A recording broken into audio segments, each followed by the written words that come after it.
Esta actividad es coorganizada con la Universidad Católica de Santa María y su Instituto Víctor Andrés Belaúnde Díez Canseco. Saludar la presencia de los funcionarios, asesores e invitados que nos acompañan en la sala esta mañana. Preside la mesa de honor la doctora Luz Pacheco Serga, presidenta del Tribunal Constitucional. Doctor César Ochoa Cardich, magistrado y director general del Centro de Estudios Constitucionales. Doctor Jorge Luis Cáceres Arce, rector de la Universidad Católica de Santa María. Doctor Luca Mesetti, profesor de la Universidad de Bolonia, Italia. Doctor Javier García Roca, profesor de la Universidad Complutense de Madrid, España. Iniciamos el programa con las palabras de bienvenida a cargo de la doctora Luz Pacheco Serga, presidenta del Tribunal Constitucional. Muchas gracias. Muy buenos días a todos los presentes. Quería agradecer sinceramente al doctor Jorge Luis Cáceres que haya tenido esta iniciativa de permitirnos conocer, como diríamos ahora en vivo y en directo, no vía internet sino presencialmente, a dos maestros en temas constitucionales como son el doctor Mesetti y el doctor García Roca. Sabemos que han estado en Arequipa, sin embargo han logrado ajustar su agenda para compartir con nosotros sus amplios conocimientos y sí, agradecer también al Centro de Estudios Constitucionales, al doctor César Ochoa, a su director ejecutivo, el doctor Juan Manuel Sosa, que hayamos podido hacer realidad este conversatorio que será, estoy segura, de gran utilidad para todos. Eso quería darle la bienvenida a los profesores, también al rector, y dejo el uso de la palabra al doctor César Ochoa. Gracias. Bien, gracias, doctora. A continuación dejamos en uso de la palabra al magistrado César Ochoa Cardich, director general del Centro de Estudios Constitucionales, quien hará de moderador en la presente conferencia. Adelante, doctor. Buenos días a todos y todas. Ya no vamos a hacer más preámbulo de presentación de los panelistas que nos acompañan el día de hoy. Vamos a escuchar sus ponencias. En primer lugar, la ponencia sobre el Estado de Derecho y Fenomenología y Teleología del profesor Luca Mesetti, y luego Retos de la Jurisdicción Constitucional a cargo del profesor Javier García Roca. Entonces, le cedo el uso de la palabra al profesor Luca Mesetti, catedrático de Derecho Constitucional de la Universidad de Bolonia. ¿Su currículum vitae no lo vas a leer tú?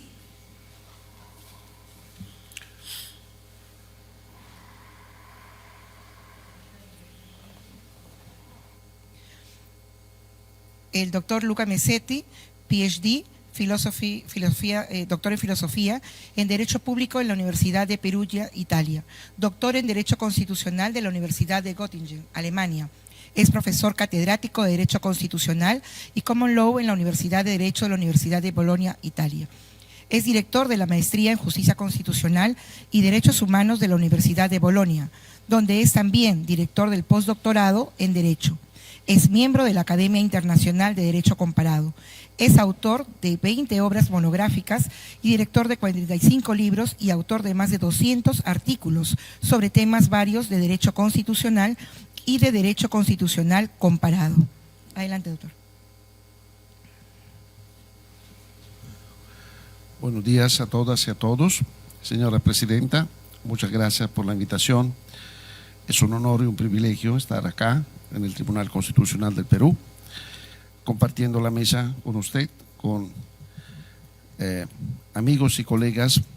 Un saludo muy particular para los señores y las señoras magistrados del Tribunal Constitucional y amigos y colegas que nos han visitado en los años pasados en Bolonia, en la maestría en Justicia Constitucional que tengo el honor de dirigir. Uno está a mi lado, magíster en Justicia Constitucional de nuestra universidad, el señor rector de la Universidad Católica de Santa María de Arequipa, el profesor Jorge Luis Cáceres, también al profesor Falconi de la Universidad de Arequipa y al doctor Eduardo Arana, que acá está presente, que agradezco mucho por su participación. Voy a someter a su consideración, señora Presidenta, unas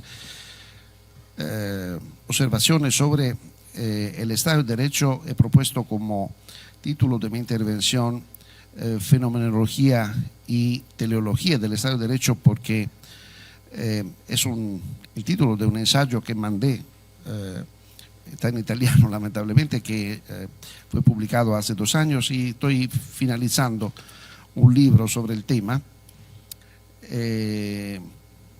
esperando que luego el rector de la Universidad de Arequipa me lo publique en su fondo editorial. Porque he pensado oportuno dar este título a mi investigación, porque hoy en día se habla muy frecuentemente, yo creo demasiado, bajo ciertos perfiles, de la idea del concepto de Estado de Derecho. Todo es Estado de Derecho, ¿no? Pero quizás tendríamos que distinguir entre las herramientas del Estado de Derecho, es decir, la anatomía del Estado de Derecho, por un lado, y por el otro, los fines que se buscan, eventualmente se logran como teleología, como fines que se persiguen, que se buscan hablando de Estado de Derecho, por lo tanto identificando lo que es un poco, según la idea de Immanuel Kant, el imperativo categórico del Estado de Derecho. ¿Cuál es la esencia imprescindible del Estado de Derecho? Yo considero muy oportuno utilizar en las investigaciones sobre el Estado de Derecho un método, en primer lugar, histórico, de reconstrucción de la idea y de la esencia del Estado de Derecho a lo largo no solo de siglos, sino de milenios. No se preocupen porque no me voy a detener demasiado, pero como bien sostuvo una excelente antropóloga de derecho, Fernanda Piri, los primeros hitos o albores del Estado de Derecho posiblemente hay que identificarlos con las codificaciones, no con la Magna Carta de 1215, que ya es edad premoderna, ¿no? Sino que hay que identificarlos con las grandes codificaciones que remontan a la época sumérica o babilonesa. De pronto la más conocida de estas codificaciones es el Código de Hammurabi, pero hay que considerar que antes del Código de Hammurabi, la primera codificación, no casualmente en materia penal y procesal penal, como garantías bajo el punto de vista sustancial y procesal de los derechos, tuvieron lugar en la época sumérica y de Babilonia. Y echando un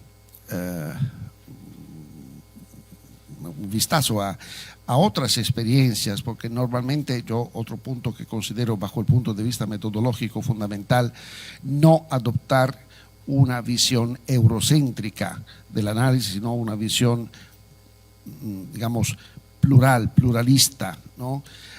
A través de las culturas. No hay que olvidar, por ejemplo, las grandes codificaciones chinas de varios siglos antes de Cristo, o la Constitución, estoy dando solo ejemplos, la Constitución de Medina, de Mahoma, del siglo VII después de Cristo, la Constitución denominada Constitución de los 16 artículos en Japón, que permaneció del siglo X después de Cristo, que permaneció en vigor hasta 1888. Y no hay que olvidar, obviamente, al lado de la ejemplo que normalmente se trae, ¿no?, a colación, es decir, la Magna Carta de 1215, que la realidad fue adelantada por la Carta de las Libertades de Enrico II de 1100, que actuó como modelo de la Magna Carta. Pero no hay que olvidar todas las codificaciones de lo que de una forma errónea se considera como edad oscura, la Edad Media. En la realidad es una edad de la cual florecieron las codificaciones y las garantías, por lo menos de derechos de ciertos grupos o corporaciones de las diferentes sociedades, no solamente europeas, evidentemente. Pero me gustaría subrayar el hecho que si nos concentramos sobre los primeros albores de la idea del Estado de Derecho y de la idea del derecho,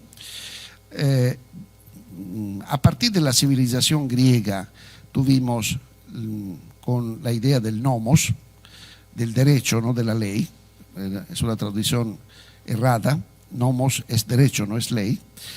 El derecho, el nomos como lo entendía, por ejemplo, el poeta Píndaro, el rey de todas las cosas, nomos basileus, o como lo entendía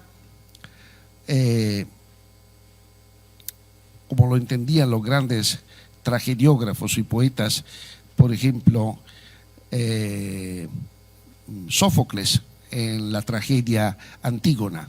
Antígona que plantea la idea del nomos, del derecho, como costumbre tradicional frente a la ley escrita y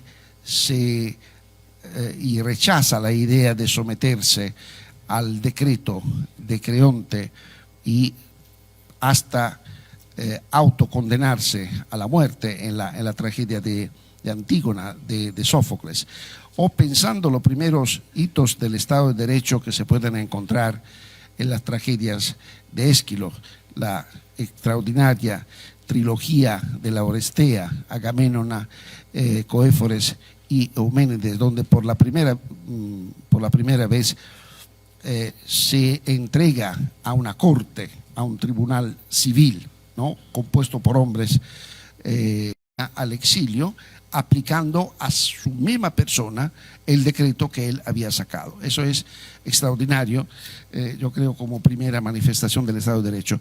Sin hablar del derecho romano. En el derecho romano, si estamos hablando de aplicación del derecho a los mismos autores o poderes que han aprobado, puesto en vigor ese derecho, de pronto es poco conocido, pero hay una extraordinaria obra de historiador Plinio el Joven, es el panegírico de Traiano, es como una celebración del emperador Traiano, en el cual, en el párrafo 95, se afirma claramente que Traiano tiene que ser considerado un gran emperador propiamente por el hecho que aplicará a sí mismo las leyes, constituciones, en la terminología romana, que él ha aprobado. Pero yo creo que si estamos pensando a los fines, a los cuales llegaré más tarde, del Estado de Derecho, de pronto en la literatura jurídica clásica la proclamación más importante de los fines del Estado de Derecho, del derecho, se encuentra en el Digesto de Justiniano, en el cual el Digesto de Justiniano, como es notorio, toda la primera parte es una recopilación de opiniones de grandes autores, ¿no?, de grandes jureconsultos. Se recopila una opinión del jurista hermogeniano, según la cual se afirma que omne ius, todo el derecho, hominum causa constitutum est. Todo el derecho se constituye, se forma, causa hominum o hominum causa, en consideración, ¿no?, pro hombre, ¿no?, para proteger el hombre, y adelanto un poco mis conclusiones, su dignidad y sus derechos. Obviamente estos principios luego se han desarrollado en los siglos siguientes. Yo considero, no por razones nacionalísticas, que el primer científico, estudioso de la ciencia política de la historia, fue Marsilio de Padua, cuando afirma en el siglo XIV, ya hace decir, mucho tiempo antes de las grandes obras del pensamiento político-jurídico de los siglos siguientes, afirma en el siglo XIV que la ley, el derecho, tiene que ser aprobado y considerado válido siempre y cuando se elabore, se apruebe, fíjese, siglo XIV, se apruebe por representantes libremente elegidos por el pueblo. Adelantando, repito, ideas que luego se habrán desarrollado en los siglos siguientes. Hasta llegar, obviamente, a elaboraciones más recientes. Normalmente se considera padre de la teoría del Estado de Derecho el gran filósofo alemán Immanuel Kant, en varias obras. Kant habló, en particular si estamos pensando a los fines del Estado de Derecho, elaboró un concepto que era el concepto de la madera torcida de la humanidad, ¿no? El hombre con todos sus defectos, maldades, pero también una madera torcida hubiera podido ser remodelada, mejorada gracias al derecho y según criterios éticos y morales que tendrían que actuar como huella fundamental del derecho mismo. Hasta llegar a las teorías más recientes. Lamentablemente no tengo mucho tiempo, tengo que saltar a través de los siglos. Hasta llegar a elaboraciones más recientes, como por ejemplo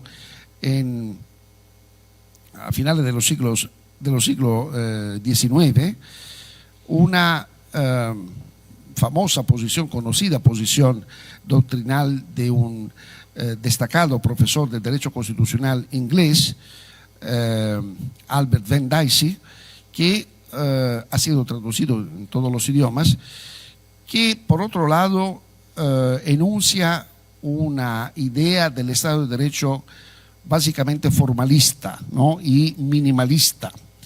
El Estado de Derecho, según Dicey, que no hay que olvidar, es un inglés y por lo tanto habla de rule of law, dominio o predominio, prevalencia del derecho. Esta denominación, como ha subrayado el famoso constitucionalista y politólogo alemán Carl Schmitt en los años 50, lamentablemente esta idea del rule of law ha sido traducida de una forma pésima, inaceptable, en los diferentes idiomas como Estado de Derecho. Pero el rule of law no es el Estado de Derecho. El rule of law es el dominio de la ley, el dominio del derecho, no de la ley, o predominio del derecho, no de la ley. ¿Por qué? Porque evidentemente hay muchas formas del derecho que no toman la forma de la ley, ¿no? Por ejemplo, todas las costumbres, ¿no? Los principios, los valores que, afirma Dicey, se han elaborado y formado, fijado a través la incansable obra de los jueces que han elaborado el common law, el derecho común, no casualmente denominado en cuanto tal. Dicey identifica el Estado de Derecho, el rule of law, básicamente con el principio de legalidad, por un lado, luego con el principio de igualdad. Todas las autoridades públicas están sometidas al derecho igual que los comunes ciudadanos, y con la actividad constante de elaboración de principios de derecho por los jueces ordinarios. Luego, esta idea ha conocido una, repito, traducción y aplicación en otras experiencias culturales que la han identificada como Estado de Derecho en el mundo iberoamericano, Stato di diritto nel mondo italiano, État de droit en el mundo francés y Rechtsstaat en el mundo alemán. Varios, por ejemplo, manuales hoy en día todavía de derecho constitucional alemán se denominan Staatsrecht, derecho del Estado, no derecho constitucional. Con una concepción restrictiva, ¿no?, del derecho con el derecho del Estado. La misma Constitución alemana, por otro lado, reconoce esta diferenciación entre derecho y ley a la hora de afirmar que, artículo 1, la dignidad humana es intangible y todos los poderes, legislativo, administrativo y judicial, tienen la obligación de respetar el derecho y la ley, ¿no?, con una clara distinción entre las dos ideas. Quiero decir que a lo largo de la historia estas tres grandes categorías, es decir, nomos para los griegos, ius para los latinos, para los romanos, y law para la doctrina inglesa, ha tenido y tiene una caracterización que es profundamente diferente y mucho más amplia que el concepto de la ley. Por otro lado, no hay que olvidar, dando solo un paso atrás nuevamente, lo que hoy consideramos, como estamos en un contexto tan prestigioso de un órgano de justicia constitucional, lo que hoy nosotros consideramos el control de constitucionalidad tiene su claro origen en el mundo griego. El mundo griego consideraba el nomos, el ius, el derecho, como parámetro de constitucionalidad y conocía una acción específica para declarar inconstitucionales frente al nomos los decretos o leyes que se aprobaban por las autoridades legislativas. Y bueno, volviendo a la época actual, esta idea básicamente minimalista del profesor Dicey en Inglaterra, del Rule of Law, ha conocido varias elaboraciones en varios lugares del mundo. Se trata de elaboraciones que por otro lado han subrayado, creo, un elemento muy importante, el hecho que de una idea del Estado de Derecho en sentido amplio, como la de Dicey, hay que transitar hacia una idea del Estado de Derecho en sentido estricto, como afirma nuestro filósofo del derecho muy conocido en Latinoamérica, Luigi Ferraioli, que afirma que hay que pensar en términos de democracia no solo formal, sino de democracia sustancial. El Estado de Derecho no es solo respeto de la ley, ¿no?, sino que es también implementación, promoción, protección de la dignidad humana y de los derechos directamente relacionados con la dignidad humana. Por ejemplo, los derechos sociales, económicos, culturales, medioambientales, no necesariamente coincidentes con las libertades negativas y con los derechos fundamentales clásicos. Acá entra evidentemente en juego, con toda su importancia y su relevancia, el principio de la dignidad humana. Varios autores, en particular en los años 50, 60, 70, 80, han aportado integraciones doctrinales y conceptuales a la idea original del Estado de Derecho mediante varias referencias que se pueden compartir o no compartir al derecho natural. Derecho natural en cuanto conjunto de principios y valores que atañen a la dignidad humana, hasta reevaluar ciertas ideas que remontan a las teorías neo-aristotélicas de San Tomás de Aquino.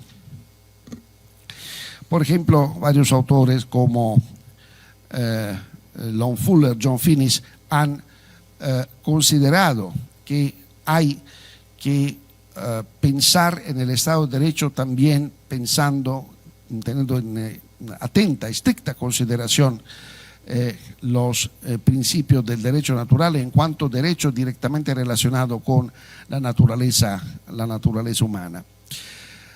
Hasta llegar a nuevas aportaciones metodológicas aún más recientes, según las cuales, y yo la considero extremadamente importantes, que no analizan tan solo la idea del Estado de Derecho bajo el punto de vista jurídico, sino también bajo el punto de vista sociológico, político, económico.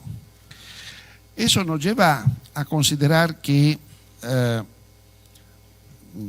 propiamente las herramientas del Estado de Derecho, es decir, la anatomía del Estado de Derecho, se puede hacer coincidir, se puede detectar, individualizar con, por ejemplo, la democracia, la separación de poderes, un juez autónomo independiente, ¿por qué no?, con un sistema de protección de la Constitución y de sus valores y principios y derechos fundamentales, facilitado, proporcionado, garantizado por un órgano de justicia constitucional, que se denomine Tribunal Constitucional o Corte Suprema, no importa, ¿no? Una serie de factores que facilitan la implementación y la búsqueda del Estado de Derecho. Esta es la fenomenología del Estado de Derecho. ¿Qué se puede afirmar cuanto a la teleología? ¿A qué estamos pensando, ¿no? ¿Qué buscamos? ¿Qué queremos lograr con el Estado de Derecho? Bueno, básicamente yo creo que analizando todas las posiciones más destacadas, más recientes, que en las diferentes culturas, por eso digo, es importante una aproximación plural, ¿no? El común denominador de estas aproximaciones es la identificación del rule of law, del nomos, del jus, ¿no?, del Estado de Derecho como dignidad humana y como conjunto de derechos humanos fundamentales, integrando en esta categoría conceptual no solo las libertades clásicas, libertades negativas, sino también las libertades positivas. Y yo he buscado y encontrado apoyo y confirmación a esta idea en la categoría del derecho internacional imperativo, el denominado jus cogens, que por otro lado está reconocido formalmente por el convenio el Tratado de Viena de 1969 sobre el derecho de los tratados, ¿no? En sus artículos 53 y 55 habla claramente del jus cogens, del derecho internacional imperativo, que obliga a todos los estados de la comunidad internacional, prescindiendo, como bien ha subrayado la Corte Penal Internacional de Roma, sede de La Haya, según el Tratado de Roma, obliga a todos los estados miembros de la comunidad internacional, prescindiendo del hecho que habían firmado o menos un tratado. Lamentablemente, el Tratado de Viena, o Convención de Viena de 1969, habla de la categoría de jus cogens tan solo en términos procedimentales, porque afirma que dos o más estados que firmen un tratado contrario a los principios de jus cogens están firmando un tratado nulo, por lo tanto, que no puede producir efectos jurídicos. Pero si estamos buscando el contenido sustancial del jus cogens, lo podemos encontrar en varias pronuncias de la misma Corte Penal Internacional, de la Corte Internacional o Tribunal Internacional de Justicia y de los tribunales penales internacionales que se han instituido a partir de los años 90 en adelante. Varias constituciones más recientes han mencionan la categoría, la fuente del jus cogens en su sistema de fuentes nacionales y permiten a los tribunales constitucionales de declarar inconstitucional una norma interna por violar una norma del jus cogens internacional. Posiblemente no se trata de una solución definitiva, pero sí estamos pensando en en el contenido de Jus Cogens, evidentemente estamos pensando, tenemos que pensar al conjunto de tratados fundamentales que las mismas Naciones Unidas definen como core treaties, tratados básicos, tratados núcleo, ¿no? A partir de la Declaración Universal de los Derechos Humanos.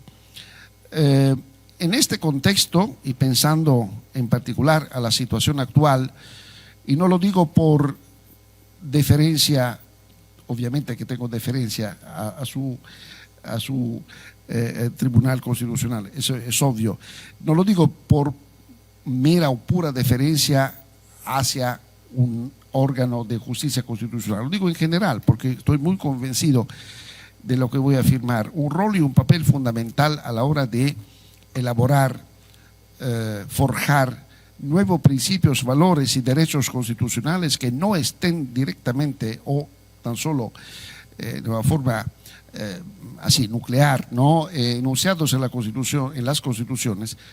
Esta tarea fundamental hoy en día es desarrollada, tiene que ser desarrollada por los órganos de justicia constitucional, por los tribunales y las cortes constitucionales.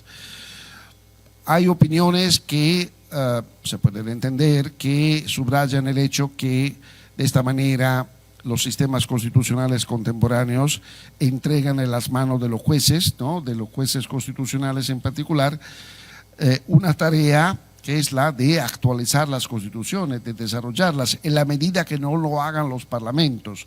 Eso se puede entender en la medida que los tribunales constitucionales no tienen una legitimación democrática directa, ¿no? Pero francamente yo no veo otra vía, es decir, no hay vía. Es decir, si los parlamentos se demuestran como perezosos, lentos o incapaces, ¿no? de tener el paso, de seguir a las evoluciones de la sociedad civil que reclama frecuentemente el respeto, el reconocimiento, el respeto de varios derechos fundamentales o principios fundamentales, y no lo hace el Parlamento, tienen que hacerlo las autoridades jurídicas máximas en grado, ¿no? en los diferentes ordenamientos. Por lo tanto, las Cortes Constitucionales, los Tribunales Constitucionales o las Cortes Supremas. Por lo tanto, sí se habla, concluyo, sí se habla hoy en día de el Estado de Derecho, que justamente se puede medir cuanto a la presencia más extensa o menos extensa de las herramientas, ¿no? de la anatomía que caracteriza el Estado de Derecho. Hay varias investigaciones, libros de enorme interés que hasta han llevado una colega alemana a identificar hasta 97 requisitos del Estado de Derecho. No lo voy obviamente a analizar, pero es evidente que cuanto más requisitos exigimos, menos probable evidentemente se plantea la posibilidad de reconocer un Estado de Derecho. Pero hay unos requisitos básicos sobre los cuales me imagino todos coincidimos y que se pueden medir. Por eso frecuentemente en el derecho constitucional comparado se habla de democracias iliberales o de democracias incumplidas, ¿no? De transiciones constitucionales, pero no de consolidación de la democracia y del Estado de Derecho. Eso es un poco la tarea que nos anima todos los constitucionalistas y no solo los constitucionalistas en evidentemente seguir estudiando estas experiencias, aportando muy humildemente, obviamente, nuestra contribución para el fortalecimiento del Estado de Derecho y para el fortalecimiento de lo que, repito, yo considero el eje fundamental del Estado de Derecho, que es la dignidad humana y los derechos fundamentales y sociales de las personas. Muchas gracias, señora presidenta.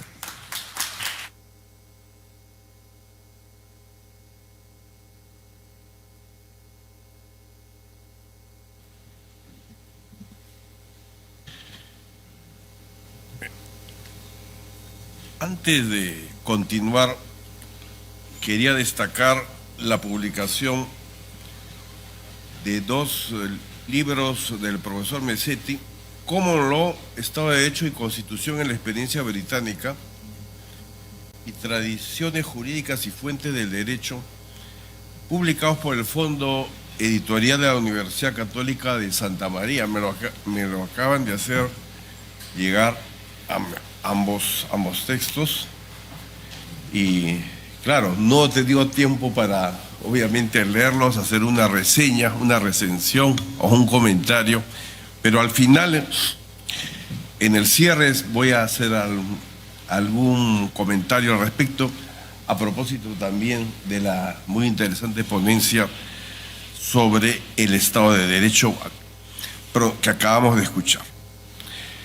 A continuación, tenemos al profesor Javier García Roca, catedrático de la Universidad Complutense de Madrid, cuyo currículum resumido, entiendo, sí, que sí. no, si no nos va a abrumar. Yo la verdad que los presento por su cargo más importante en la actualidad, ¿no? Bien, sí, brevemente. El doctor Javier García Roca es catedrático de Derecho Constitucional de la Universidad Complutense de Madrid, vocal de la Junta Electoral Central, vocal permanente de la Comisión General de Codificación, vicepresidente de la International Association of Constitutional Law, codirector del informe Comunidades Autónomas del Instituto de Derecho Público de la Universidad de Barcelona y presidente emérito de la Asociación de Constitucionalistas de España. Ha sido presidente de la Asociación de Letrados del Tribunal Constitucional y director del Instituto de Derecho Parlamentario y del Máster en Derecho Parlamentario, Elecciones y Estudios Legislativos. Lo escuchamos, doctor. Escuchamos con la interesante ponencia sobre retos de la jurisdicción constitucional, que ya de entrada es bastante provocador el tema. Muchas gracias. Yo agradezco sinceramente la invitación de la Universidad Católica Santa María, de mi viejo amigo y colega, el rector Cáceres, y por supuesto del Tribunal Constitucional del Perú, que había visitado una vez hace muchos años en la vieja casona. Y agradezco, lo personalizo, a su presidenta, la magistrada Luis Pacheco, y el magistrado César Ochoa. Y estoy muy contento porque la jurisdicción constitucional ha sido parte de mi vida, ¿no? Yo siendo muy joven, letrado del Tribunal Constitucional, trabajé allí del 87 al 94, en la que quizás fue la época más brillante del Tribunal. Después he seguido estudiando procesos constitucionales. Cuando ya me aburrí de la justicia constitucional, pues pasé al Tribunal Europeo, que es más de lo mismo, de derechos humanos, y he sido letrado del Tribunal Constitucional. Bueno, entonces he decidido, ante la ambigüedad del objeto momentos constitucionales, centrarlo en retos de la jurisdicción constitucional, que es un trabajo que me pidió en una encuesta la teoría y realidad de la constitucional, una revista de prestigio en España. Opinamos sobre esto, nos pusieron las preguntas. Luego lo mandé al homenaje a Néstor Sagüés, que falleció hace poco y era un gran amigo. Bueno, no hay una idea global de jurisdicción constitucional. Quizás haya una europea, no sé si latinoamericana. Si hubiera coloquio lo podríamos discutir. Es un concepto que depende de una concreta constitución realizada. De las competencias de cualquier jurisdicción no son iguales, que se parecen. Esto explicó Francisco Rubio. Entonces yo hablo de España, voy a explicar los conceptos de la jurisdicción española. Espero que algunos problemas sean comunes, otros no. Las soluciones no tienen por qué coincidir, pero hacer una tormenta de ideas pues ayuda a reflexionar sobre las soluciones. Son 4 décadas o casi medio siglo, desde el año 79, no es posible sintetizarlo.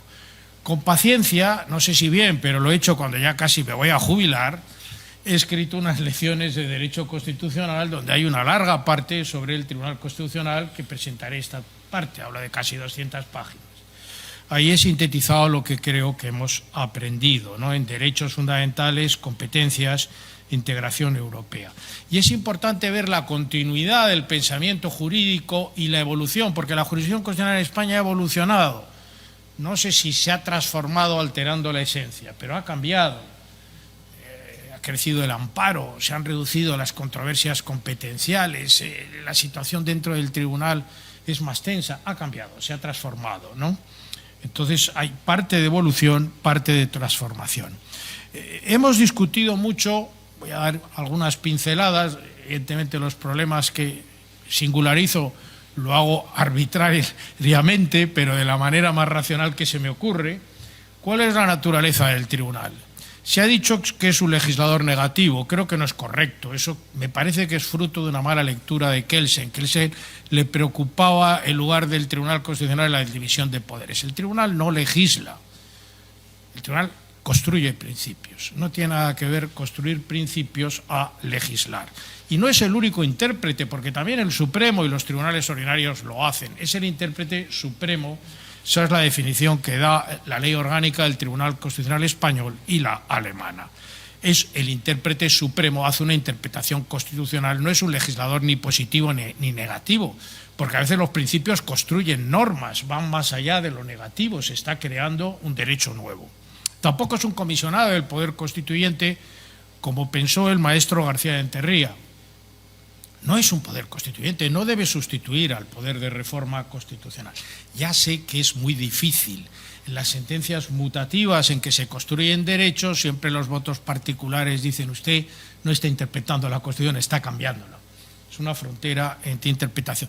Y cuando hay constituciones como las nuestras, que prácticamente no se han reformado, pues esta frontera todavía es más evanescente. Pero creo que hay que razonar a partir de la idea de que la jurisdicción constitucional se define por una labor de interpretación de la Constitución. ¿Y qué es esto como juicio cognitivo, como juicio volitivo? ¿Qué es eso? Pues el maestro Zagrebelsky, que fue presidente del Tribunal Constitucional en Italia, dice que en sede de deliberación se aplican principios, no se votan. Ya sé que alguna vez se vota, muchas. Pero la lógica no es votar, no es un órgano representativo, es aplicar principios, deliberar. Y aplicar principios es una interpretación, lleva una idea de jurisdicción deliberativa. Por ejemplo, a partir de la sentencia de la amnistía en España, controvertido, los españoles siempre encontramos un pretexto para matarnos, ¿no? Pues un antiguo presidente del Tribunal Constitucional, Pedro Cruz, un hombre de gran prestigio, insistió en que una sentencia de este tipo tiene que ser deliberativa.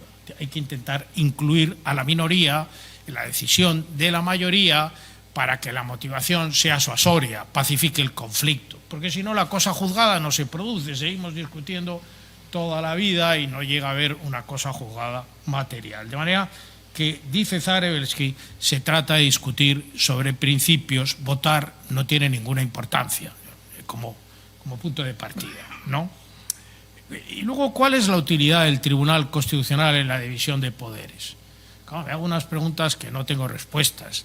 Pues es una institución contramayoritaria, tiene que frenar a la mayoría, no tiene por qué ser simpático con la mayoría, tiene que ser una institución contramayoritaria, aunque deba tener deferencia con el legislador. Pero detectábamos todos los que hicimos la encuesta la tendencia creciente en los sucesivos gobiernos a percibir el circuito de garantías, el Consejo de Estado, el Tribunal Constitucional como un engorro en la toma de decisiones, ¿no? Como un obstáculo que retrasa las decisiones. Hay que sortear esta cultura, no sé cómo, pero el tribunal, los grandes tribunales como el alemán, que acierta a tomar decisiones en tiempo, pues inciden, influyen, y no se puede percibir el Tribunal Constitucional como un trámite que retrasa, complica, se convierte en un engorro, ¿no? Los tribunales constitucionales tienen que encontrar un espacio en la división de poderes, pero es una decisión contramayoritaria, aunque, como digo, debe ser muy deferente con el legislador. Y hemos detectado varios periodos. Primero, el Tribunal Constitucional tuvo una erección siguiendo muy de cerca el Tribunal alemán, el Tribunal italiano, el Tribunal europeo. Lo que se hizo tan rápidamente no se podría haber hecho sin haber leído lo que hicieron esos tribunales, que se estudió muy bien. Después hubo una fase de consolidación, incluso de brillantez. Los profesores de las facultades de Derecho pues no hacíamos más que leer las sentencias constitucionales y comentarlas, íbamos por detrás. Era la mejor facultad de Derecho de España. Después, si no les molesta la palabra, pues hubo una cierta decadencia, eso se frenó. La facultad volvió a ir a la vanguardia, por delante de los tribunales, y solo se puede frenar esa decadencia. Son muy fuertes las críticas últimamente a las sentencias del tribunal, estudiando, interpretando, deliberando, haciendo sentencias que sean una joya, muy discutidas, muy trabajadas, muy estudiadas, con una capacidad suasoria. La interpretación constitucional se funda en la capacidad suasoria. Pero para eso el Tribunal Constitucional no puede vivir de las actuaciones. Los magistrados no pueden dictar una sentencia únicamente leyendo lo que está en el proceso, en las actuaciones. Tienen que estudiar el tema. Yo me acuerdo, pues no sé, una vez que hablábamos de la distribución de frecuencias, ondas medias y distribución de potencias en radio, ¿no? Vino un catedrático de física a explicarnos qué eran las ondas. Pero hay que estudiar, hay que interpretar. La jurisdicción no nace en las actuaciones, hay que ir más allá y eso lleva tiempo. Usar el derecho comparado, pues si se habla de amnistía, que se ha dicho en Italia, que se ha dicho en Alemania, que ha dicho la Corte Interamericana. Esto lleva un tiempo. Por eso hay que seleccionar el tiempo, porque no se puede hacer esto y a la vez resolver miles de pequeños asuntos. Malas prácticas en España las ha habido.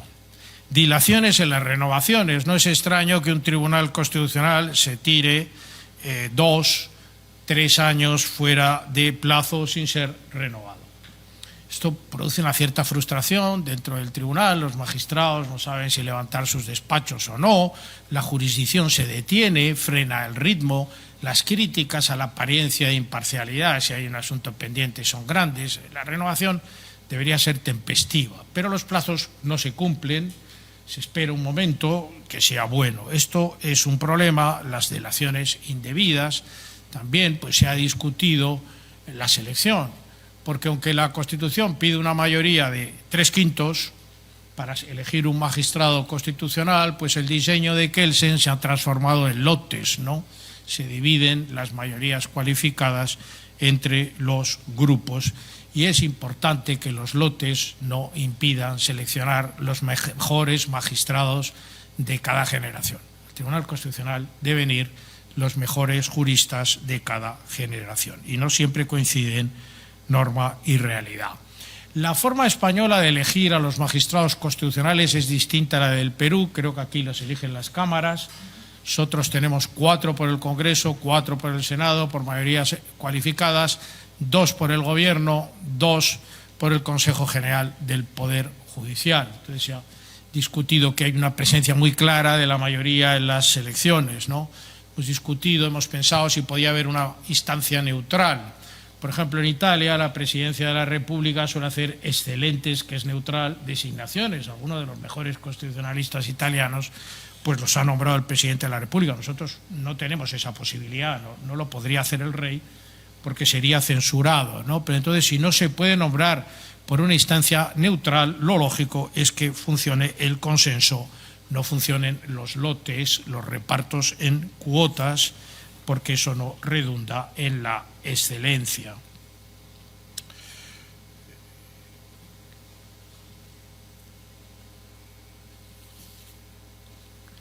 Esto respecto de la organización. Respecto del funcionamiento interno, hemos discutido mucho el voto de calidad del presidente, que aquí veo que no tienen, son 7. En España son 12, somos pares. Y entonces el voto de calidad del presidente, donde vota el presidente, se decide en su favor. Son 6 más donde esté el presidente. Esto ha sido muy censurado. Un gran presidente, García Pelayo, hizo algunos votos particulares al principio. Después de don Manuel García Pelayo, las críticas fueron tan brutales que los presidentes no se han atrevido a hacer votos particulares para no soportar el peso de la opinión pública, ¿no? Entonces hemos discutido si en vez de un número par, 12 podría ser impar. No estoy seguro que sea mejor. Pero bueno, ustedes aquí no tienen el problema porque es un número impar, ¿no? Pero, en fin, hemos escrito mucho sobre eso. También sobre el procedimiento de designación. La mayoría de los expertos creen que hay que formalizar más el procedimiento. Para impedir las dilaciones indebidas y que no se elijan los mejores magistrados, debe haber normas de procedimiento en las cámaras y publicidad y transparencia. Tiene que saberse cómo se eligen los magistrados, debe haber normas detalladas en los reglamentos. No hay nada escrito, hay una comparecencia parlamentaria, pero la comparecencia parlamentaria tiende a ser un trámite que se resuelve con rapidez. Bueno, hay bastante escritos sobre la necesidad de formalizarlo y de la publicidad en las designaciones. En este sentido, pues el Tribunal Europeo de Derechos Humanos hace tiempo que barema en comisión antes de pasar al Pleno, hay una comisión auxiliar con antiguos magistrados, Luis López Guerra, en fin, la jurisdicción europea va en la línea de intentar buscar normas de procedimiento que limiten la absoluta discrecionalidad de las cámaras. Otro debate que hemos tenido es la prorrogación, la prórroga. 4 meses antes de nombrar los magistrados, el presidente advierte con antelación, 4 meses lo acaba de hacer, deberían nombrarlos en diciembre, el Senado no los van a nombrar, todavía no han empezado a hablar. Entonces, el problema es que la prórroga permite que los magistrados constitucionales se prorroguen el ejercicio de sus funciones hasta que se designen unos nuevos. Claro, esto estaba pensado para unos días, pero no para 2 años. Entonces, ¿qué hacer? Algunos proponen, pues, derogar la prórroga, en el sentido de impedir que la excepción a la regla se transforme en la regla, es decir, que las cámaras dominen el momento en que se pueden nombrar los magistrados sin cumplir los plazos constitucionales. En este debate, porque llevamos años discutiendo esto, con influencia italiana, se ha dicho, bueno, en derecho las facultades se ejercen en tiempo y quien no ejerce una facultad en tiempo debe perderla. Se ha discutido sobre la posibilidad de una sanción, entre comillas, que si no se nombran en plazo, transcurrido un largo plazo, los nombre el Tribunal Constitucional, e incluso por sorteo. Por ejemplo, yo estoy en la Junta Electoral Central, a los catedráticos nos nombran las cámaras, pero los magistrados del Supremo es por sorteo. Van 8 magistrados por sorteo. En defecto es discutible. Yo creo que con derogar la prórroga podría ser suficiente. Otra discusión que hemos tenido es la cesta institucional, que Kelsen o Eisman nunca hubiera imaginado, porque se discute al tiempo la designación del ente público Radio Televisión Española, del Defensor del Pueblo, de la Junta Electoral Central, del Tribunal Constitucional, porque inicialmente se pensó que eso facilitaba los acuerdos en las designaciones parlamentarias. Pero mucho me temo que no es así, que es al revés, que al ampliar el angular de la Cámara, pues se dificulta todo mucho. La experiencia no es que la cesta institucional haya beneficiado en los nombramientos. ¿Y qué tipo de juristas? Debe haber jueces, debe haber magistrados, debe haber abogados. Mi experiencia como letrado y casi todos los magistrados creen que mezclar catedráticos de carrera y jueces de profesión es espléndido, porque los jueces tienen más facilidad para detectar los hechos, ver las demandas. Los catedráticos normalmente estamos acostumbrados a una investigación. Zagrebelsky dice que cada interpretación constitucional es un cómpito, es una investigación. Entonces, mezclarlos creo que enriquece mucho esta jurisdicción. Los dos separan los vicios de profesores y jueces que todos tenemos. También hemos hablado de ejecución de sentencias. He leído el Código Procesal Constitucional de aquí, no conozco la realidad y temo no haberlo entendido, pero veo que aquí se habla de ejecución de sentencias. En el Tribunal Constitucional nunca hablamos de ejecución de sentencias. Yo fui una vez con la Comisión de Venecia a Ucrania porque no se cumplían las sentencias constitucionales. Nos preguntaron, ¿qué hacen ustedes en España? Nada, las cumplen. El diseño inicial de Kelsen era que la ejecución de las sentencias jurisdiccionales era muy política. Esta es la cultura europea. Esto lo deben hacer el gobierno y el Parlamento, delegar en ellos. No estoy pensando en el amparo, estoy pensando en el control de la ley, las cuestiones, los conflictos. Pero cambió y se modificó el artículo 92. ¿Por qué? Porque durante el proceso secesionista en Cataluña, los secesionistas no solo violaban los derechos políticos de las minorías, el derecho a decidir redundó en violar los derechos políticos de quienes no pensaban como los secesionistas, sino que no cumplían las sentencias del Tribunal Constitucional, una tras otra. ¿Qué hacer? Acabó aplicándose el 155, una intervención federal, pero se tomó 1 año y medio, mucha calma. Esto se hizo bien. Y en consecuencia se modificó la ley orgánica del Tribunal Constitucional y le dieron facultades para ejecutar sus sentencias. ¿Cuáles? Declarar la nulidad de cualquier resolución que la contravenga, Si se advierte que una autoridad, la presidenta del Parlamento o la mesa, no está cumpliendo las resoluciones, se le requiere personalmente, y este requerimiento personal es vía previa a la jurisdicción penal. Y se puede pasar el tanto de culpa a la jurisdicción penal. Esto puede ser razonable. Multas se impusieron, cuantiosas, y fueron eficaces. Acordar suspensión de funcionarios y autoridades. Esto no es jurisdicción constitucional. Profesores, fuimos críticos, el tribunal fue prudente, no aplicó esta idea. Tampoco ejecutar sustitutoriamente las sentencias, es decir, si no cumplen, el tribunal entrar a ejecutar él mismo. Claro, esto no es juzgar. Entonces, estas dos medidas, los profesores, los expertos fueron críticos, hubo dos sentencias del Tribunal Constitucional que lo estimó constitucional, pero la Comisión de Venecia del Consejo de Europa, yo creo que Perú está ahí, ¿no?, pues dictó una opinión muy elegante, muy matizada, muy diplomática, diciendo, hombre, yo de mí no usaría esto.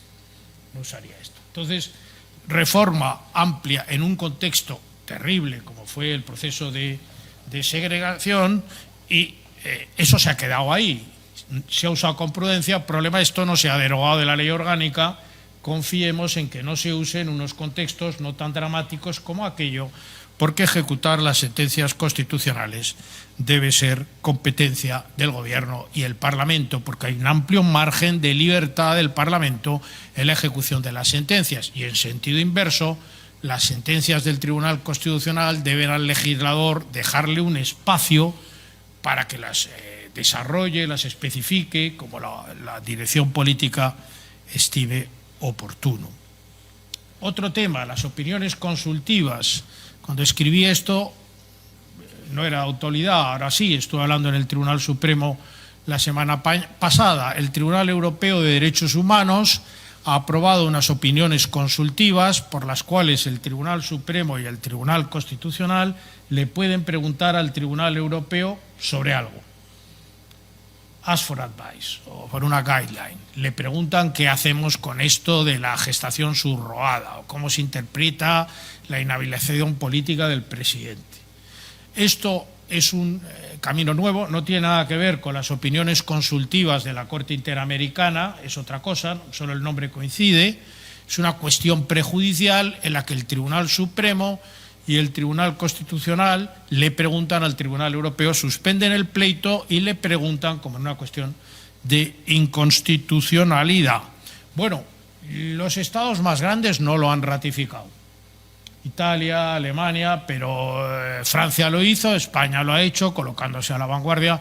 Yo teóricamente pensé que esto era un instrumento muy bueno, que los tribunales dialogan por arriba, pero igual me he equivocado, porque viendo los 7, 8 asuntos que han llegado no tiene mucha importancia. Pero puede ser una vía buena de diálogo judicial, que los diálogos directamente, sin las víctimas y los afectados, se planteen opiniones consultivas, como ya se hace con la cuestión prejudicial que los tribunales pueden plantar al Tribunal de Justicia de la Unión. Vamos a ver el juego que da. Otra idea, en este batiburrillo de ideas que estoy contando, es hay que comparar derecho procesal constitucional y derecho procesal convencional, la Corte Interamericana y el Tribunal Europeo. Porque el derecho procesal constitucional, aquí en Perú y en México ha habido grandes maestros, en Europa se ha estudiado muchas décadas, pero el derecho procesal convencional está en pañales. Todavía discutimos qué es la cosa interpretada, o si las sentencias del Tribunal Europeo, de la Corte Interamericana, son vinculantes o no, aunque eso está estudiado. Hay que estudiar esto mucho más y comparar el procesal constitucional con el procesal convencional, pues nos parece a todos muy deseable, porque no hay otro referente. Por ejemplo, en la jurisdicción europea y la americana se usan los amicus curiae. En Italia se introdujo por un officio stampa. El Tribunal Constitucional Español no ha querido ni oír hablar. Pero aquí he visto que se ha metido en el Código Procesal. Yo creo que aciertan. Me parece una buena manera de que la sociedad civil llegue a la jurisdicción constitucional. Claro, no podemos seguir viendo esto en términos de Kelsen, Eisman, años 20 y 30, ¿no? En materia de derechos hay una sociedad civil y los amicus curiae pueden llevar ideas nuevas a la jurisdicción constitucional. Lo pongo como ejemplo, hay muchas otras cosas, la más importante es la vinculación a las sentencias, que hay que estudiar bien. Bueno, sobrecarga de asuntos. De lo que más hemos discutido es de qué hacer con tanto amparo, miles de amparos, lo cual llevó en 2007 a una reforma de la ley orgánica por la cual el tribunal solo acepta lo que tiene trascendencia constitucional. ¿Qué tiene trascendencia constitucional? Pues lo que sirve para interpretar la Constitución. Hubo un periodo de prueba, al final se dictó una sentencia con 12 o 13 estándares, pero el tribunal decide, es una especie de writ of certiorari que admite si le parece trascendente. Poco después el Tribunal Europeo de Derechos Humanos hizo lo mismo. Si la demanda está ill-founded, mal fundada, la inadmite. ¿Qué quiere decir que está mal fundada? Pues que al Tribunal Europeo no le gusta o no le cree relevante. Entonces hemos estado desde 2007 discutiendo sobre el proceso de objetivación del amparo que lleva a que el Tribunal Constitucional solo acepta lo que le sirve para interpretar la Constitución, no lo que tenga un grave daño a la parte. Yo sospecho, pero el tribunal nunca lo ha dicho, que si detectan un grave daño a la parte lo admiten de alguna manera y lo resuelven. Pero no está en la ley orgánica ni lo dicen. Es decir, se limita a aceptar la trascendencia constitucional, como luego ha hecho el Tribunal Europeo y como luego ha hecho el Tribunal Supremo, lo cual es ya más problemático. El Tribunal Supremo solo acepta en casación lo que tiene interés casacional. ¿Correcto? Pues puede, pero si esto no se compensa con una mayor responsabilidad de la jurisdicción ordinaria en todos los temas, pues al final nadie resuelve los asuntos. No tengo mucho más tiempo, pero hay que comunicar la jurisprudencia. Esto es muy importante. Y el Tribunal Europeo ha ido a la cabeza. Distingue entre sentencias pilotos, key cases, jerarquiza las sentencias de 1 a 4. Esto me parece estupendo, porque si es nivel 4 ni la lees. Te lees las que son nivel 1 o key cases, ¿no? Las que creas jurisprudencia.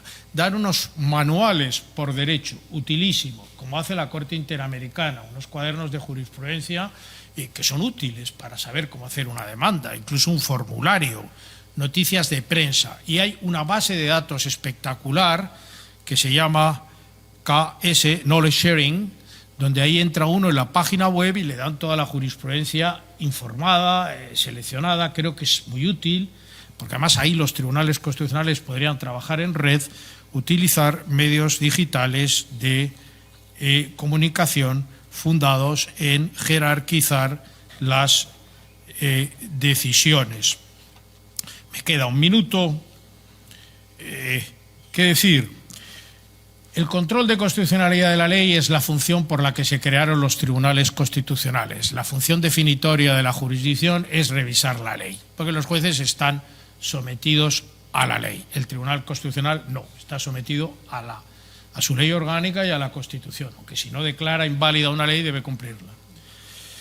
Claro, ese es el modelo teórico, el modelo que se crea en los años 20 y 30, pero el modelo que vivimos en Europa no es ese, es un tribunal de amparo. El 90% de los casos son amparos pequeños sobre derechos donde un tribunal constitucional hace una labor muy parecida a la de un juez ordinario. Y, entonces, habría que extraer consecuencias de todo esto. No tengo tiempo de explicarlo y, a cambio, me voy a limitar a cumplir fielmente el tiempo de 25 minutos que ustedes me han dado. Muchas gracias.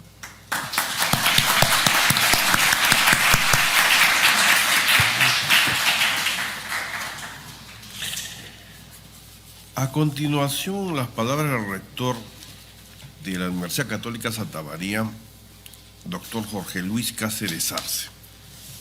Muy buenos días, señorita Presidenta del Tribunal, señor Director del Centro de Estudios Constitucionales, calificados maestros del Derecho Iberoamericano, amigos, ex primer ministro y decano de la Facultad de Ciencias Jurídicas y Políticas de la Católica Santa María.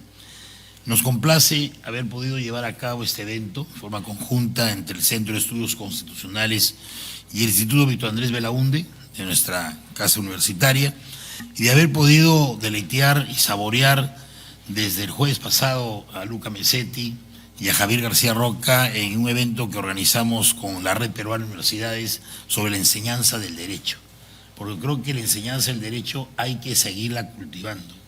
El que dice ser maestro no lo es, porque deja de enseñar, porque deja de aprender, y no puedes dejar de aprender si quieres seguir enseñando. Y es lo que hemos debatido entre jueves y viernes con 27 universidades de la patria, con la presencia de Javier García Roca y de Luca Mesetti.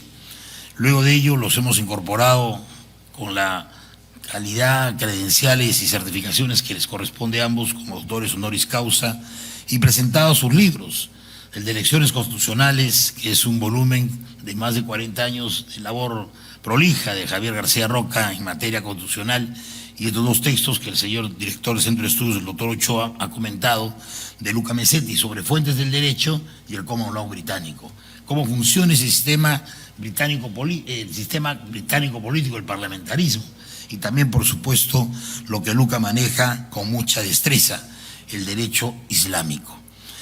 Para nosotros es, señora presidenta, siempre complaciente llevar a cabo eventos en conjunto. Hemos llevado los congresos iberoamericanos, congresos nacionales, y también tenemos que anunciar que en el año 28 ya el Instituto Iberoamericano de Derecho Constitucional y la Asociación Peruana de Derecho Constitucional vamos a organizar, ya saben dónde, el próximo Congreso Iberoamericano de Derecho Constitucional, septiembre del 28. Estamos seguros que nos acompañarán y que aún no están vencidos sus plazos como magistrados del tribunal. A todos ustedes, decirles mil gracias por haber concurrido. Todavía no hemos cerrado la escena académica, le corresponde al señor director del Centro de Estudios participar, pero solo quiero destacar 3 aspectos que es para el debate, para el análisis y futuras publicaciones. Han hablado de la criminalidad del Estado constitucional. Y eso es, creo, una de las falencias y uno de los hitos y una de las grandes debilidades que tiene América Latina. Y hablar de la criminalidad del Estado constitucional es quebrar el sistema jurídico. Es un proceso de vacancia, desmotivado. Es la normalidad constitucional que habla García Toma frente a un golpe de Estado. O, en su defecto, cuando se otorga un asilo político a quien está jurídicamente, penalmente sometida a un proceso.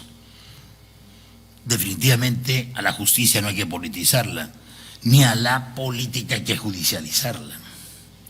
Eso es parte de esa criminalidad del Estado constitucional, o lo que con mucha certeza Javier García en Arequipa nos ha dicho algo importante sobre las grandes diferencias entre el sexo y el género. El tema del sexo no está en duda. Dios nos trajo por la nada masculinos y femeninos. La esencia humana nos hace el género. Lo dejo para el debate, ya creo que me entendieron. Y un tercer aspecto, creo destacable, que ha señalado muy bien García Roca, es sobre que las sentencias no requieren otras de ejecución. Y creemos que esas sentencias que requieren de ejecución son las desmotivadas, las carentes de argumentos, las contradictorias, las imperfectas, las incompletas, las impropias. Porque si una sentencia está de extremo a extremo motivada, sea en jurisprudencia, sea en doctrina, sea en ley o en derecho, que ya muy bien Luca ha diferenciado entre ley y derecho, creo que la ejecución de sentencias estaría en un paso que no corresponde dentro de un proceso. Enseguida, señora presidenta, señor director del Centro de Estudios, don Javier, gracias Luca por venir a Arequipa y a Lima, y solo quiero destacar para finalizar algo, siempre con la humildad de don Javier García Roca. Él es ahora un juez para nosotros del Jurado Nacional de Elecciones, de la Junta Nacional, que ha sido elegido por el Congreso de Diputados. Ya sé que no le gusta que diga eso, pero tengo que decírselo, y se lo digo al frente, no al costado. Elegido por unanimidad por el PSOE, por el PP, por Podemos y Vox, es decir, es un individuo especial. Gracias.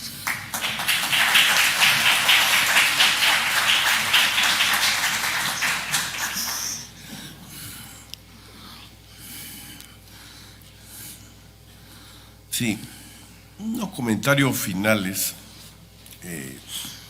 y una pregunta, si consideran que la pueden responder en este momento. A propósito de la ponencia del profesor Mesetti, acabo de revisar pues el libro, ¿no?, de manera rápida, y encuentro un subcapítulo dedicado al Common Law y Constitución, ¿no? Y me hizo obviamente recordar el emblemático histórico caso Bonham, ¿no?, del siglo XVII, 1610, ¿no?, en el cual el juez Cook, digamos, entre el common law y una ley o una norma con rango de ley, podríamos llamarla así, que facultaba al colegio médico a apresar, a arrestar a un médico que no estaba colegiado, prefirió el common law. Entonces, este efectivamente es un punto de inflexión que marca el surgimiento del concepto de Estado de Derecho, por lo menos a mí siempre me ha parecido así, ¿no?, como antecedente del control difuso, y así llamado, de constitucionalidad. Esa es mi primera cuestión para el profesor Mesetti. Y la segunda, para el profesor García Roca, ¿no?, que nos ha explicado en 25 minutos amplios temas, ¿no?, sobre el Tribunal Constitucional Español, ¿no? Esta idea de la deferencia al legislador, que se traduce en la interpretación conforme con la Constitución, es bien entendida, porque yo creo que debe ser incomprendida totalmente, porque por lo menos aquí en nuestro país se dice: los magistrados son elegidos por el Congreso, con la reciente reforma constitucional por el Senado, ¿no? En consecuencia, más bien se exigiría que no tengan deferencia con el legislador, o sea que se invertirían los conceptos, ¿no? Esa es una cuestión. Y otra que le quería preguntar, ha mencionado la importancia de la participación de la sociedad civil. ¿Cómo se viabilizaría para la elección de magistrados a su criterio, ¿no? Quizás con una intervención más directa. No estoy pensando en esas entrevistas que hacen a los magistrados nominados por el presidente en los Estados Unidos, así una comparecencia muy extensa ante la opinión pública, ¿no? Esos son dos temas que quería su opinión, y brevemente para cerrar, para terminar con esta jornada académica. Muchas gracias, doctor, por la pregunta, que efectivamente toca un tema de enorme interés.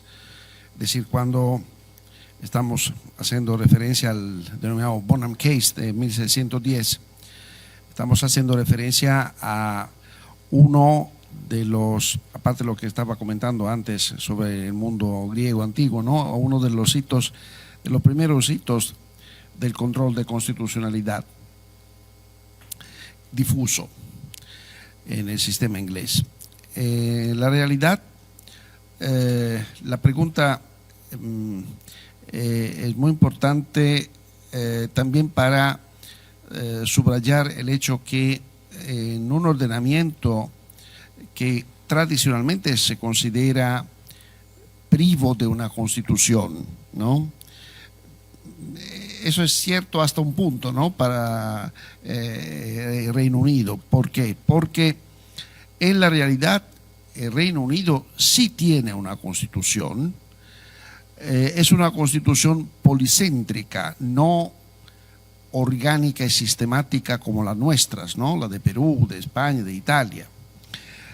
Es una constitución que, como la misma Corte Suprema ha afirmado en un importantísimo caso, Miller Case de 2017, es una constitución que se articula en eventos constitucionales fundamentales, que ha identificado, por ejemplo, con la Magna Carta de 1215, con el Bill of Rights de 1689, con las normas que han modificado la judicatura o la estructura del Parlamento, ¿no?, a finales de los siglos XIX y comienzo del siglo XX. No solo, el mismo legislador, en el año 2005, cuando introdujo una serie de reformas importantísimas, empezando por la misma institución de la Corte Suprema de Reino Unido, que ha empezado a funcionar en 2009, ha denominado esta ley Ley de Reforma Constitucional. Es decir, según la misma idea del legislador británico, hay leyes que efectivamente, bajo el punto de vista formal, no se diferencian de las demás leyes, todas son leyes ordinarias, pero hay leyes que según su contenido son leyes de respiro, de rango, ¿no?, bajo el punto de vista axiológico, de rango constitucional, y pueden pueden actuar como parámetros, según las mismas judicaturas de la misma Corte Suprema de Reino Unido, parámetro para averiguar la conformidad al common law y a estas leyes de las normas ordinarias, sin tener en cuenta que según la doctrina judicial prevalente, en el Reino Unido se encuentran leyes que no se pueden modificar sin una reforma o abrogación expresa, y que sí pueden constituir, por ejemplo, las normas en materia de derechos fundamentales, sí pueden constituir parámetro del juicio de conformidad o de compatibilidad entre los decretos del gobierno, los denominados statutory instruments, decretos del gobierno, decreto de los diferentes ministros frente a la ley. Así que efectivamente confirmo que el fundamental, por otro lado, debido a un excelente, extraordinario juez de la historia constitucional británica, el juez Coke, de 1610, fue la primer paso fundamental hacia la justicia constitucional difusa y concentrada. Muchas gracias por su respuesta.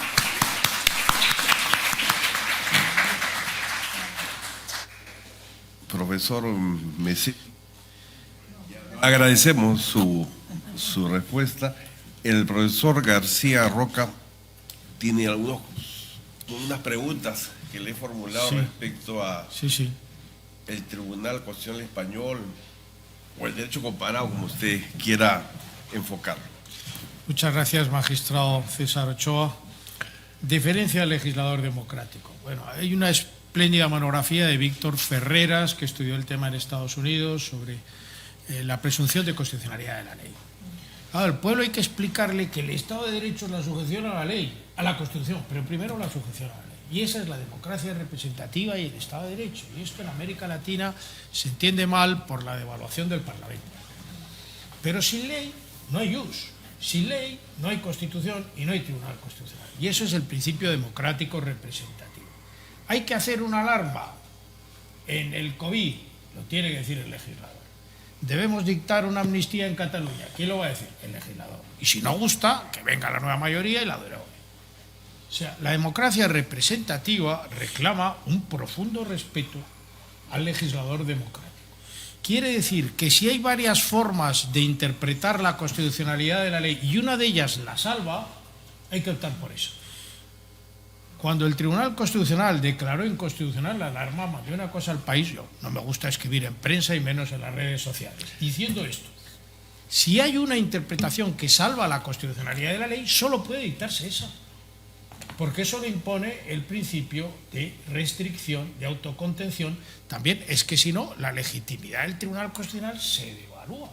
Pues el Tribunal Constitucional no puede ser invasivo, tiene que ser un self-restraint, una contención. Es decir, que detrás de la deferencia al legislador democrático está la democracia representativa. Segundo, participación de la sociedad civil. Vaya pregunta, ¿no? O sea, a mí me parece muy bien que haya amicus curiae. Sí, nos vamos a poner de acuerdo, creo. Me parece muy bien que los colectivos que defienden intereses difusos lleven al proceso de amparo la forma de ver los derechos. Los amicus curiae juegan un gran papel en la Corte Interamericana, en el Tribunal Europeo. Bien. En la selección de los magistrados constitucionales y con la que está cayendo en México, que vengo de allí, vamos a ver, yo aprendí de joven con Carlo Lavagna en Italia que hay un circuito democrático representativo y un circuito de garantía, y el error es mezclarlos. Hay un circuito que viene de elecciones, va al presidente y va al Parlamento, y así. Pero los jueces no tienen por qué ser representativos de nadie. Los jueces aplican la ley. Su legitimidad viene de aplicar soluciones predeterminadas en las leyes. Y el problema está en que los ordenamientos complejos, las soluciones no están tan predeterminadas. Pero elegir a los jueces es garantía de su independencia en ningún caso. Ya he dicho antes que los tribunales aplican principios, no voto. Estoy totalmente en contra. Lean la monografía de Rosario Serra, y sobre cómo los efectos de la elección de los jueces en Estados Unidos. En mi descargo diré que uno de los que acaban de ser elegido juez en la Corte Suprema hizo la tesis conmigo, no sé qué le enseñé, pero estoy totalmente en contra de esto.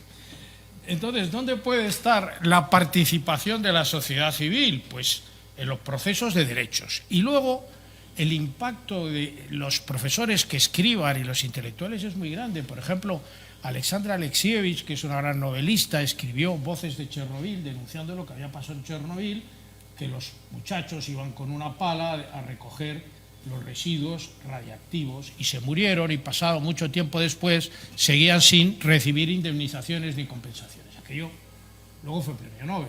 Claro, el impacto de eso en las sentencias que luego vinieron es evidente. Es decir, que puede haber una participación fuera del proceso, pero en el proceso yo no la llevaría a la selección de los jueces. Y me callo ya diciendo una cosa que hemos discutido estos días con Luca. Los derechos fundamentales han alterado el principio de legalidad y nos aproximan al common law, porque el legislador no puede agotar los derechos fundamentales. Las normas sobre derechos no tienen hechos, todos tienen derecho a la vida. ¿Dónde están los hechos? ¿Qué dice sobre el aborto, la eutanasia? No hay hechos. El legislador no puede agotar los supuestos y entonces nos movemos en un mundo de precedentes. He visto que aquí en el Código Procesal hablan de precedentes. Nos movemos en un mundo de precedentes inmenso, que es volver al common law. Muchas gracias, profesor. Con esta última participación damos por concluido este acto académico. Muchas gracias a todos por su participación. Perdón, los invitamos a la foto correspondiente, por favor, si pasan aquí adelante. Correcto. Primero y después con todo el auditorio no se muevan. Solo si me permite un segundo, doctor Ochoa. Hoy por la tarde, a las 5 de la tarde, en el local de la universidad que queda en San Isidro, frente al Ministerio de la Producción, vamos a presentar los libros tanto de Luca Mesetti como de Javier García Roca. Los esperamos hoy a las 5 de la tarde. Gracias.